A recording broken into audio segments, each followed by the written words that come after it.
let's talk about small talk. Now, I think that small talk has a really bad rep. And the reason is because people think that small talk is very superficial, which inherently that's what it is, right? We're talking about small talk versus big talk. Small talk is like, how's the weather and what's going on and things that don't really matter. It's just stuff that people say to each other that has no real importance or deep meaning.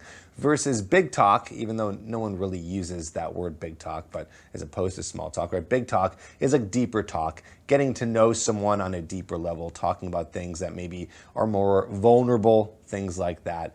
So small talk is not so bad because small talk is the thing that leads to big talk, or at least leads you to a conversation that has more meaning.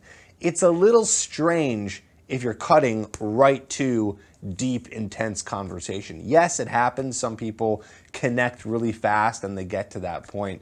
However, small talk is essential. Now, I want to go over in this video the difference between what I consider good small talk versus bad small talk, right? Because there is a difference. There's some small talk that you can have that's really, really boring and really lame. And then there's better small talk. And I'll be giving you examples of those, how to use it so you can be an amazing conversationalist. I just want to note up front that I do have a course called Hooked, where it teaches you everything you need to know about conversation with women. So on this video, we'll be giving you some ideas and things that you can just kind of gloss over and still use, but the course Hooked goes deeper into it, gives you more examples, and teaches you how to do it step by step. I even have a module inside of this online course called Effortless Flirting, and this is a video inside the course that teaches you everything that you need to know to converse with women, make it easy, make it effortless, and be able to get her interested in you at the end of it. So I'll get a link in the description down below where you can check that out and you can get that course where you can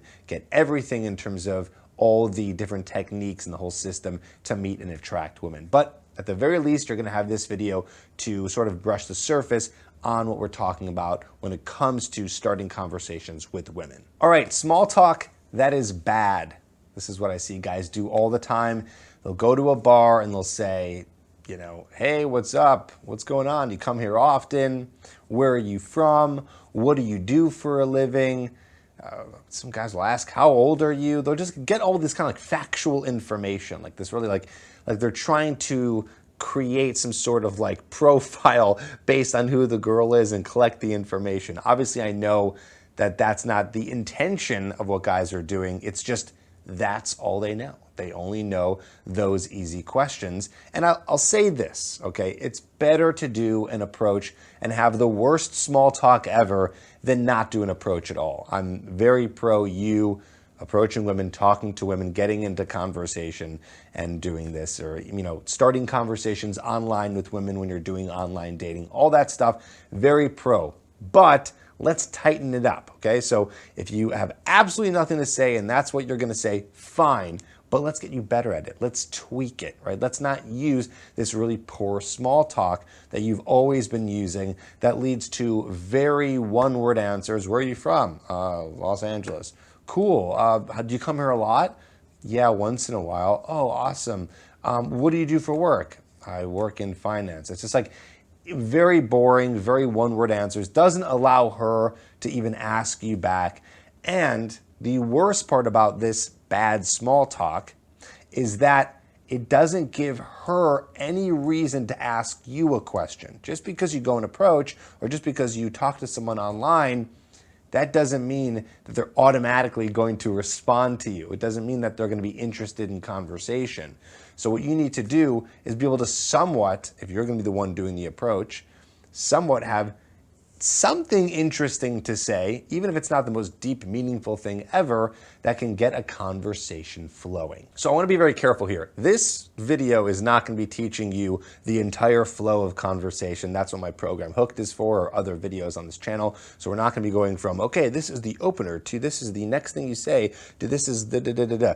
That's not what this video is. So forgive me if this is a little bit out of context, but I just want to give you some ideas of what you can do to make small talk a little bit better. So let's imagine, for example, you're in conversation and you're talking to a girl. My favorite question ever to ask someone based on anything they say is, what's that like? Okay, I've talked about this in many videos, but I know that you guys don't watch every single one of my videos, so I got to say it again. What's that like is a really good question to ask. So based on maybe off of a really bad small talk, like, you know, what they do or where they live, or maybe they're not from here, you can say, oh, cool, what's that like? Oh, interesting, what's that like? Get them to describe to you what something is like. Even if you maybe know all about it, that's not the point. Of course, again, this is what small talk is. It's just getting things warmed up, getting the conversation going, right? Another question I like to ask is asking women about travel. That just pertains specific to me because I've traveled a lot. I have a lot to say about it. I can talk for hours on end about traveling. So it's an easy topic. So I'm going to interrupt myself here. Put a pin in that for a second.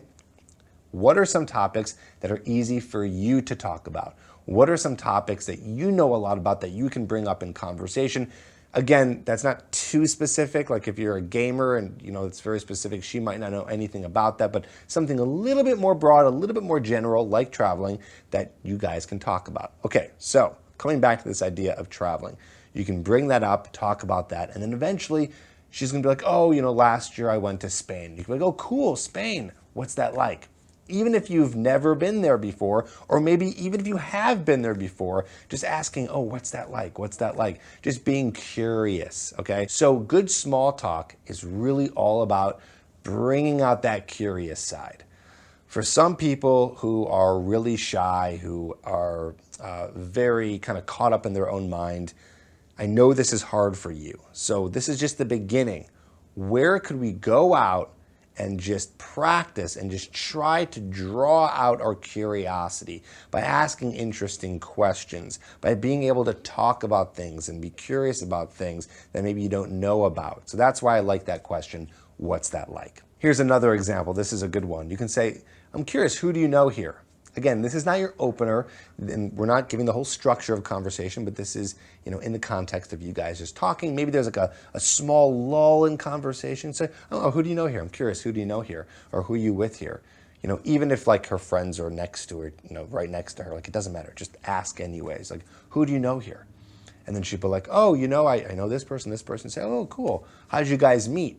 So again, we're using this kind of theme here of being curious, drawing out your curiosity and just trying to understand like what's going on. Oh, cool, how'd you meet?